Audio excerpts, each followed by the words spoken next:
श्री कृष्ण कहते हैं, जीवन में कुछ भी स्थायी नहीं है, इसलिए अपने आप को तनाव से मुक्त रखें, क्योंकि परिस्थितियां चाहे कितनी भी खराब क्यों ना हो, एक दिन बदलती जरूर हैं। ईश्वर सिर्फ दिशा दिखा सकते हैं, उस पर चलना हमारा काम है। और वास्तविकता में अगर तुम चलना ही नहीं चाहते हो तो फिर तुम्हारा ईश्वर को दोष देना व्यर्थ है। अगर कोई तुम्हें दुखी करे तो बुरा मत मानना, क्योंकि लोग उसी पेड़ पर पत्थर मारते हैं जिस पर सबसे ज़्यादा मीठे फल होते हैं। श्री कृष्ण कहते हैं, उनकी परवाह कभी मत करो जिनका आप पर विश्वास वक्त के साथ बदल जाए। परवाह उनकी करो जिनका विश्वास आप पर तब भी बना रहे जब आपका वक्त बदल जाए।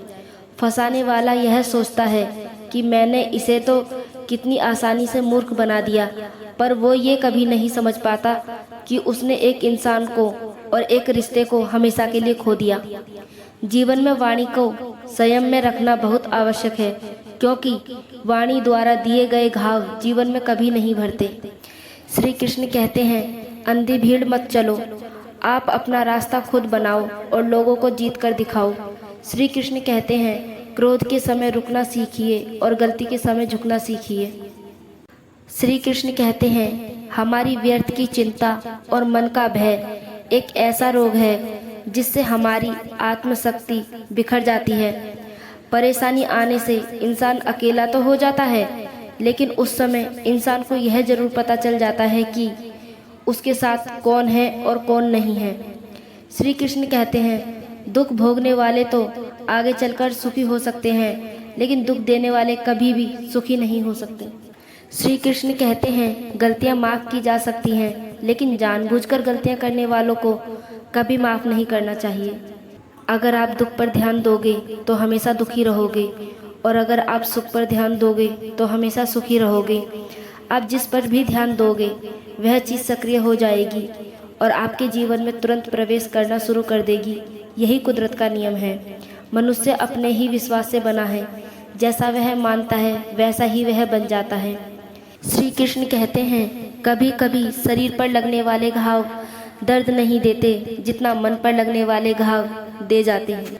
श्री कृष्ण कहते हैं, अगर हमारी नीयत अच्छी है और मकसद सही है तो भगवान हमारी किसी न किसी रूप में मदद जरूर करते हैं। लोग कहते हैं मरने के बाद भगवान से मिलेंगे। अब इन्हें कौन समझाए, बिना पढ़े तो प्राइवेट नौकरी भी नहीं मिलती और वह बिना भक्ति के भगवान से मिलने की बात करते हैं। श्री कृष्ण कहते हैं, परीक्षा तो अकेले में होती है और परिणाम सबके सामने होता है, इसलिए जो भी कर्म करें परिणाम के बारे में विचार अवश्य करें। सही कर्म वह नहीं है जिसके परिणाम हमेशा सही हो, बल्कि सही कर्म वह है जिसका उद्देश्य कभी गलत ना हो। व्यक्तित्व में थोड़ी कठोरता भी आवश्यक है। कभी कभी आपके अत्यधिक सरल और मीठे शब्दों को आपकी निर्बलता अथवा आपका ढोंग भी समझा जा सकता है। अगर आप मजबूत बनना चाहते हो तो अकेले रहने का आनंद लेना सीखो।